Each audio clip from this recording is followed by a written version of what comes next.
Tri nation series का तीसरा match यानी पाकिस्तान वर्सेस साउथ अफ्रीका का मैच हो चुका है और पाकिस्तान ने ये मैच जीत लिया। काफी चीजें अच्छी हुई पाकिस्तान के लिए, बट काफी चीजें आई थिंक अलार्मिंग थी जो कि पहले भी हम बात कर चुके हैं। सो पहले स्कोर कार्ड देखते हैं कि स्कोर कार्ड में क्या है, फिर उसके बाद डिटेल में बात करते हैं। पाकिस्तान ने पहले बॉलिंग की और साउथ अफ्रीका टॉस जीता था बेसिकली, तो उन्होंने बैटिंग की फर्स्ट। सो बवूमा और टोनी डिजोर्जी ने ओपन बड़ा जबरदस्त उन्होंने कर लिया था, अच्छा स्टार्ट उनको मिल गया था, डिसेंट थे। 9वें-10वें ओवर में आई थिंक पहली विकेट गिरी थी और डिजोर्जी 22 पे आउट हुआ था। 18 बॉलों में 22 रन उसने बनाए, फिर बवूमा 82 रन बना के रन आउट हुए थे। और उस वक्त आई थिंक काफी लंबी पार्टनरशिप लग चुकी थी मैथ्यू ब्रिड्सकी के साथ, बट वो कुछ उस वक्त हुई थी काफी चीजें और फिर उसकी वजह से कह सकते हैं या उस प्रेशर की वजह से बवूमा रन आउट हुए। और फिर नीचे अगर आए तो मैथ्यू ब्रिड्सकी ने 83 रन बनाए। ये भी उसी तरह से फॉर्म में था। पहले मैच में इसने न्यूजीलैंड के खिलाफ 150 रन बनाए थे, डेब्यू था इसका, और अब इसने 83 रन बना दिए थे। फिर उसके बाद नीचे आते हैं जी क्लासन साहब। अब वो क्लासन साहब अपनी जो इनिंग खेल के गए हैं जिसकी वजह से 352 रन हो गए हैं। अभी तो वो 2-3 ओवर पहले आउट हो गया था, वरना 20 रन का फिर फर्क आ जाना था और फिर मुश्किल और ज्यादा हो सकती थी। सो खैर क्लासन 87 रन बना के आउट हुआ 56 बॉलों में 155 के स्ट्राइक रेट के साथ। नीचे से फिर मुल्डर जल्दी आउट हो गया था 2 रन बना के। काइल वेरिन आउट हुआ, फिर आउट नहीं हुआ, वो नॉट आउट ही था 44 रन बना के 32 बॉलों में। और नीचे से फिर कॉर्बिन बॉश 9 बॉलों में 15 रन उसने बनाए, 17 एक्स्ट्रास थे। सो 50 ओवरों में साउथ अफ्रीका ने 352 रन बनाए, 5 आउट। सो पहली विकेट जो थी साउथ अफ्रीका की वो 51 रन पे गिरी थी 8वें ओवर में। दूसरी फिर 170 पे गिरी थी, जो कि आई थिंक बड़ी लंबी पार्टनरशिप लग गई थी और उस वक्त पाकिस्तान की कोई हालत इतनी बुरी थी नहीं और पाकिस्तान ने बॉलिंग को इतनी खास की नहीं है। फिर पहले मैच की तरह इस मैच में भी बहुत मार पड़ी है।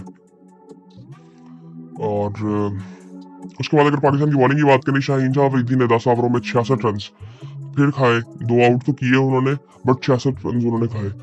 उसके बाद नसीम शाह ने 10 ओवरों में 68 रन खाए, 1 आउट उन्होंने भी किया।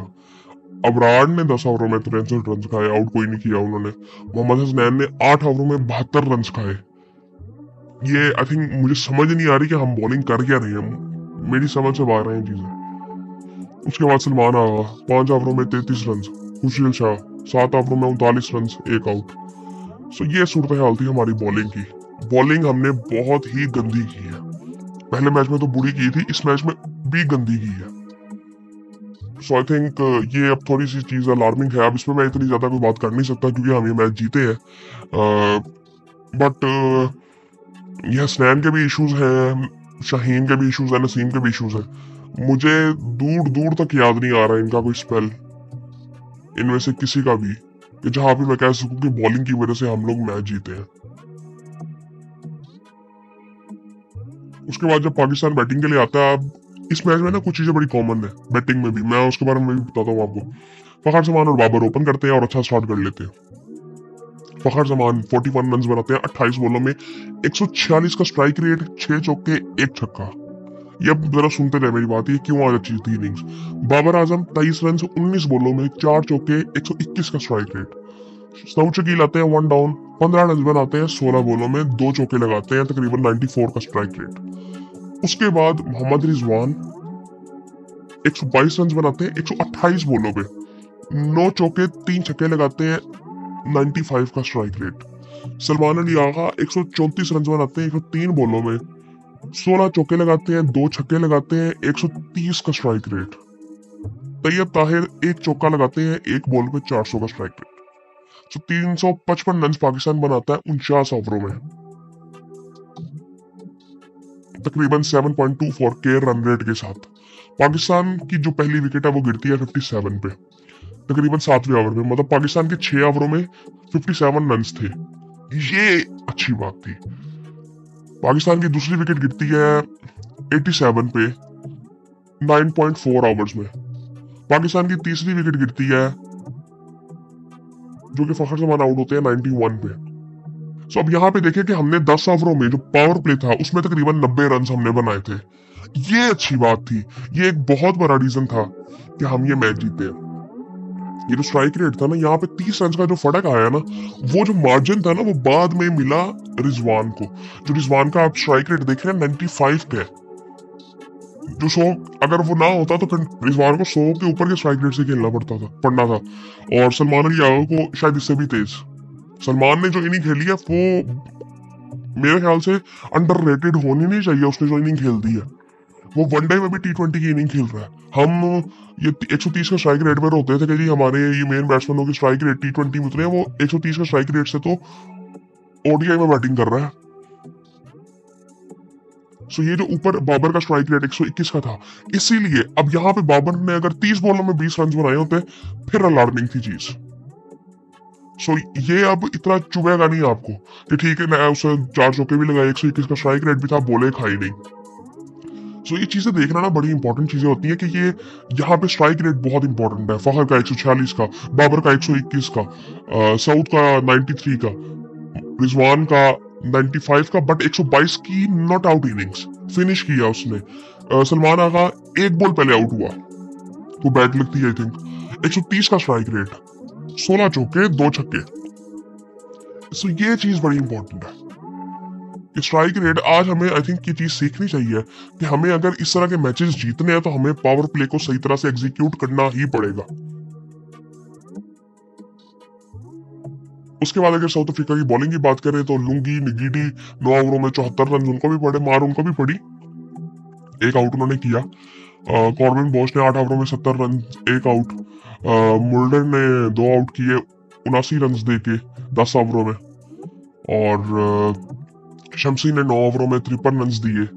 जब ये बॉलिंग कर रहा था ना, मुझे थोड़ा सा हल्का फुल्का जरा घबराहट हो रही थी कि इसने एंड में 5 ओवर अपने करने थे। सो ये एंड वाले ओवर मोस्टली अच्छे करता है और अच्छे किए भी इसने, बट आई थिंक वो बड़ा अच्छा उन्होंने मैनेज किया पाकिस्तान टीम ने। केशव महाराज ने 10 ओवरों में 54 रन दिए, डिसेंट बॉलिंग थी, आउट कोई नहीं किया।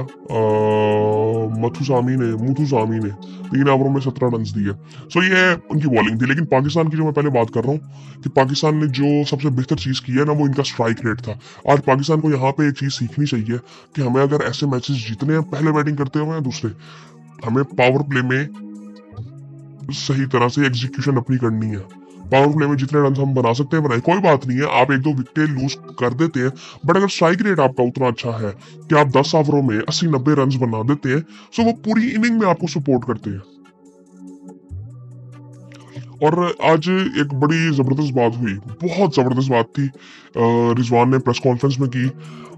मैं ये बात काफी दफा कर चुका हूँ कि जो हमारे हर इदारे में सिर्फ क्रिकेट में नहीं, जो रिफ्लेक्शन नजर आती है ना, वो सोसाइटी की है। कि जो चीज सोसाइटी में है ना, उसकी रिफ्लेक्शन हमें टीवी पे नजर आती है इन लोगों के थ्रू, जो कि पाकिस्तान को रिप्रेजेंट कर रहे होते हैं किसी तरह से। हर इदारे में आती है, मीडिया में आती है, हमें क्रिकेट में आती है, प्लेयर्स को देखते हुए।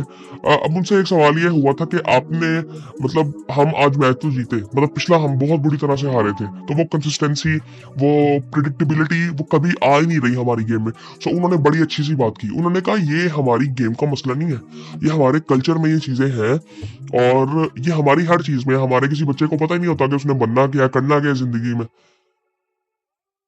उनका एक बताने का एक तरीका था, बट आई थिंक इसको अगर मैं काफी आई थिंक डिटेल में मैं पहले भी बात कर चुका हूँ इस पे कि हमारे हर इदारे में ऐसे है कि हमें पता ही नहीं है हमने क्या करना है।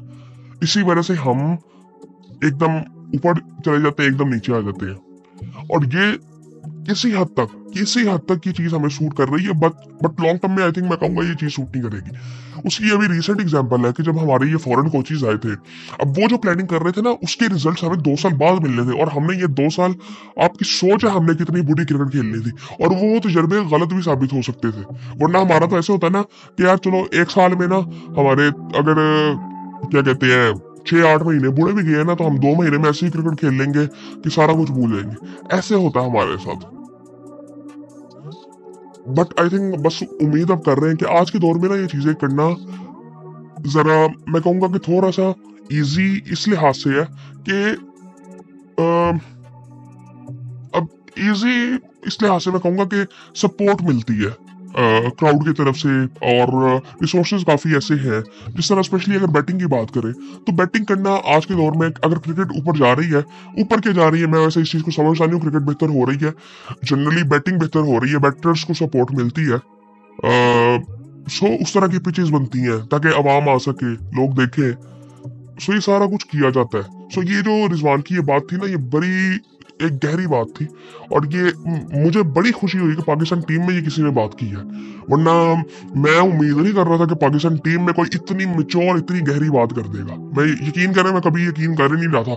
मैंने तब भी कभी उम्मीद नहीं लगाई थी कि जब इनसे पहले या अफरीदी, मिसबा वगैरह होते थे, यूनुस वगैरह, कि इतनी गहरी बात ये लोग कर देंगे। मैंने तब भी कभी उम्मीद नहीं लगाई थी, क्योंकि हम मोस्टली देखते हैं कि देर ये जितने भी हमारे प्लेयर्स हैं, ये जरा चीजें, मतलब कोई इतनी ज्यादा सीरियस बातें हमने कभी इनसे सुनी नहीं है।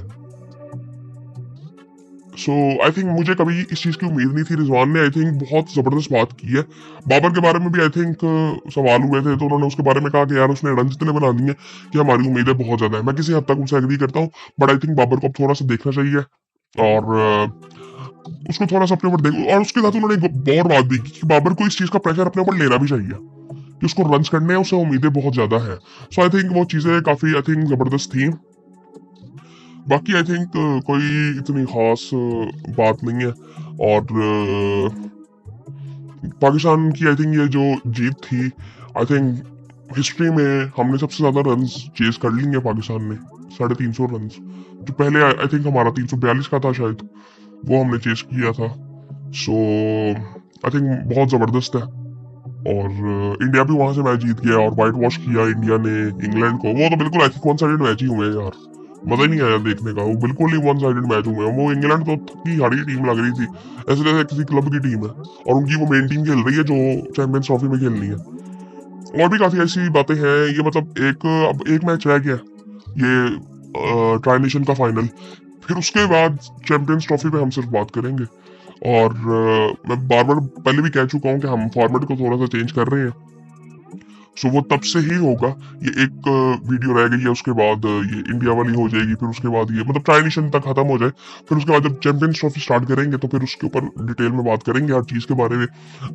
मेरे लिए जो हाईलाइट आज की थी ना, वो रिजवान ने जो आज प्रेस कॉन्फ्रेंस में ये बात की है, ये बहुत गहरी बात है। और ये हम लोग समझते नहीं अभी इस चीज को। मैं इस चीज को बिल्कुल समझता हूँ कि हम लोग इस चीज को नहीं समझते। हमारी अंडरस्टैंडिंग इतनी है ही नहीं चीजों की, हमारा मेच्योरिटी लेवल है ही नहीं, वो लेवल है ही नहीं कि हम इस चीज को समझ सके कि ये जो चीजें हमारे साथ होती हैं, ये क्यों हो रही हैं, हमारी सोसाइटी में क्या खराबी है जो हमें ठीक करनी है। सो आई थिंक ये सारी चीजें ऐसी हैं। करेंगे इसके बारे में फिर डिटेल में बात। बट आई थिंक मैं समझता हूँ कि यहाँ पे ये प्लेटफॉर्म ऐसा नहीं है कि जहाँ पे इतनी गहरी बातें की जाए। हाँ, स्पेसिफिकली क्रिकेट या स्पोर्ट्स को लेके की जा सकती हैं, बट आई थिंक वो उस तरह की बातें, आई थिंक वो फलसफे डिस्कस करना, उसके लिए शायद ये प्लेटफॉर्म नहीं है। सो फिर आपसे बात होती है।